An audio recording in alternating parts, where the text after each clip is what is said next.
Unit 8. The Home. Lesson 1. Where do you live? 2. Listen and understand. 1. Look at this one. It sounds quite good. It's a 3-bedroom house near the university. It's near a bus stop and not far from a public school. It sounds perfect.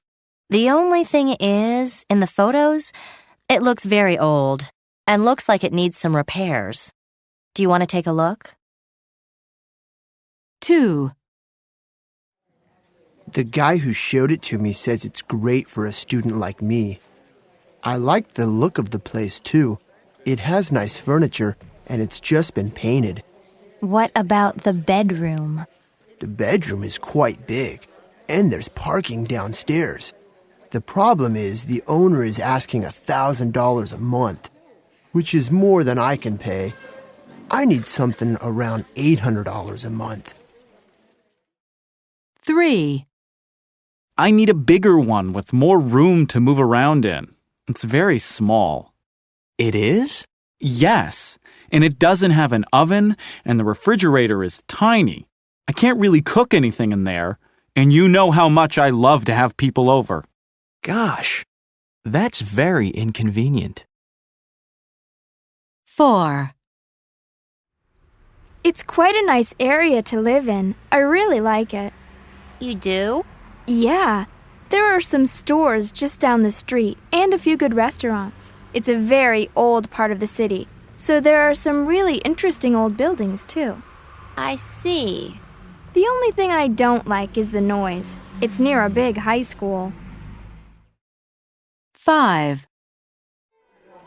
It's a really nice place to live. It's big. It has 4 bedrooms and a nice big yard. It also has a large living room and a good-sized kitchen. That sounds great. It's really difficult to find a place reasonably priced these days. Yeah, and it's in pretty good condition, too. The only thing is, it's a long way from my office. It takes me 2 hours to get into work. It does? 3. Listen and understand. Part A. So what kind of place are you looking for, Ken? Well, obviously something close to the university. I don't have a car, so I'll need to take the bus or walk. Okay. And what about your budget? How much can you spend for rent each month? I can only afford up to $600 a month. Okay, that's good to know. And what about roommates? Do you want to share with other students? Oh, I don't really want to share, if that's possible. You don't? It may be hard if you can only afford $600 a month. But we'll see what we can do. Is there anything else that you'd like? Oh, yes. I'd like a place with a kitchen and laundry facilities. All right, let's see what we can find. 3. Listen and understand. Part B. 1. This one is nice. It's for 2 students with a kitchen and laundry room. Okay. It says it's in a new apartment complex, so I'm sure everything will be in great condition. That sounds good. And it's really close to the university. It is? Yes, it says it's only 1 stop on the subway. But it's a little more than you want. It's $800 a month. I see. 2. Have a look at this one. It's only about a 10-minute walk to the university. Uh-huh. That sounds okay. The rent is $590. That'd be good. I really can't spend much more than that. It's also just for 1 person. And it has a kitchen, but no laundry facilities. Oh, but wait. It says there is a laundry just down the street. There is? Yes. It looks like it's just 2 houses down. 3. How about this one? It's only $550 a month, and it has a kitchen and laundry facilities. It's a one-bedroom, so you don't need to share it with anyone. That sounds great. And the rent is even better. Yes, and it's only 10 minutes from the university by bus. I'm not sure what the neighborhood is like, though. You'll have to see for yourself. Great. Well, thanks for all your help. I'll definitely take a look at these places. 4. Tune in. Part A. We use rising intonation when we ask reply questions.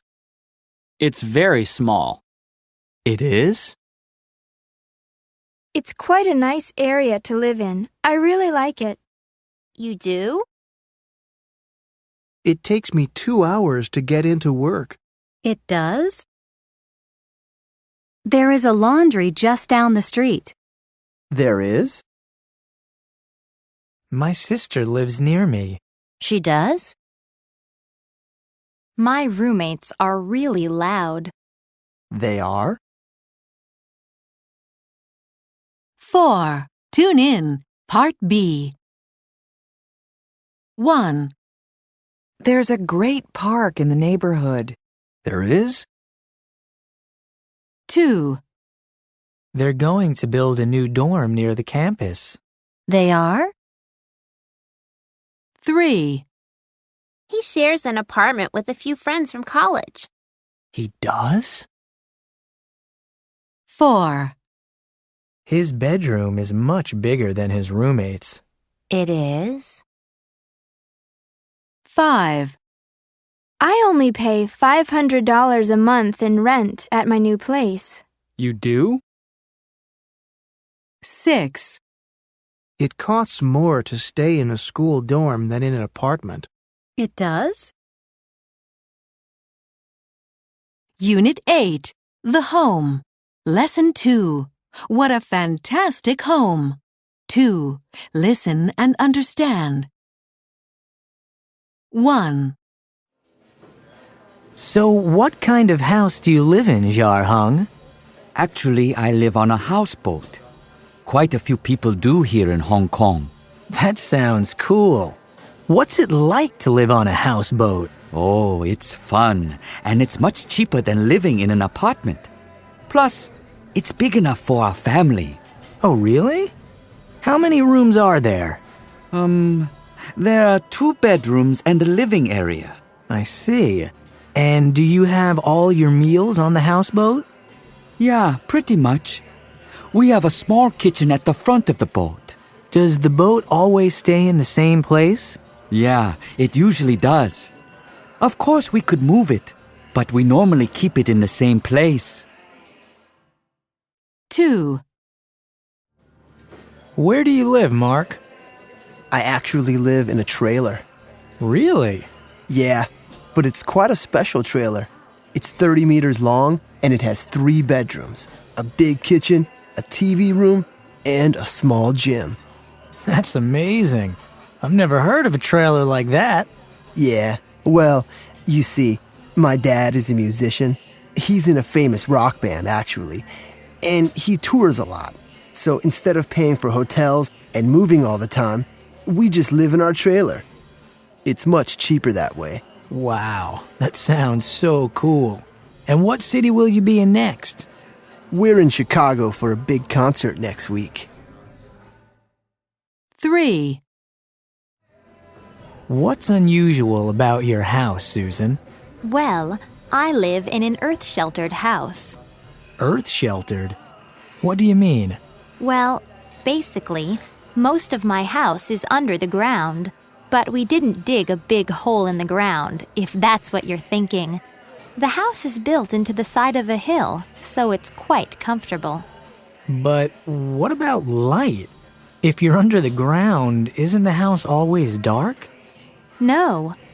One side of the house is all glass, so we actually get a lot of sunlight and save energy as well.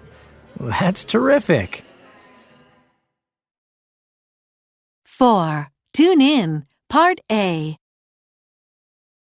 We live on a houseboat. That sounds cool. The trailer is 30 meters long. That's amazing. The house gets a lot of sunlight and saves energy. That's terrific. In the future, we may live in underwater homes. That's incredible. 3. Listen and understand.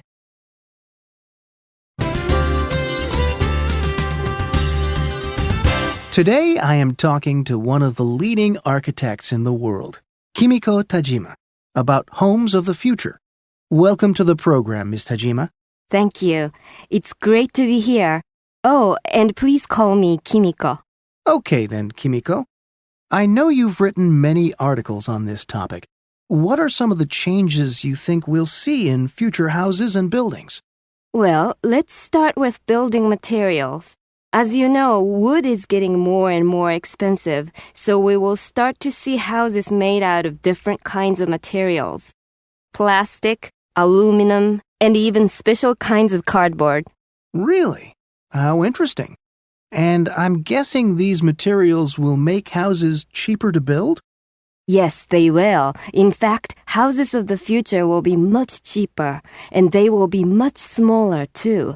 Oh? Why is that? Well, families are getting smaller, and we are running out of space to build large houses in most cities.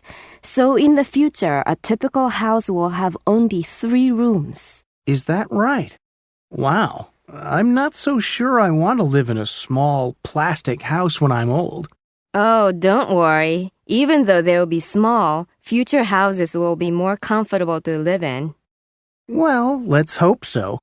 And what other kinds of changes do you expect? Well, engineers are now looking at how to build cities on and under the sea because we are running out of land space. So in the future, we may live in apartments on man-made islands or even in underwater homes. That's incredible. And it certainly sounds more exciting than a small plastic house. Yes, it does, doesn't it? But this won't happen for some time because a lot more research needs to be done. What is going to happen very soon is the all-electronic house. What do you mean by that? Well, that means a house totally controlled by computers. Computers will make all the decisions a homeowner needs to make. For example, when to turn on the lights, when to water the plants, when to open the windows, and so on. That's amazing. In fact, it'll be very helpful for someone like me who forgets to do everything. But, Kimiko, my computer often doesn't do what I want it to do. So what happens when something goes wrong with the computer? Well, that could be a problem.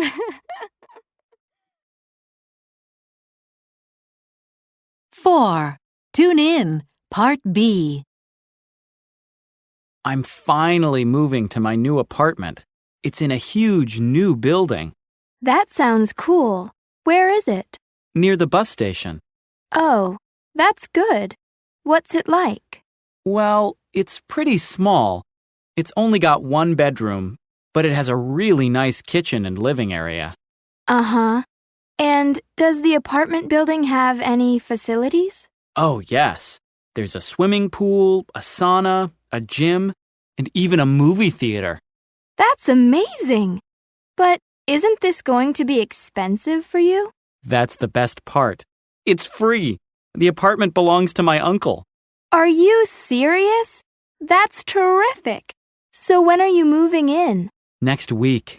Uh-huh. Well, let me know if you need any help. Wow. I can't believe your uncle is letting you live there for free. That's incredible.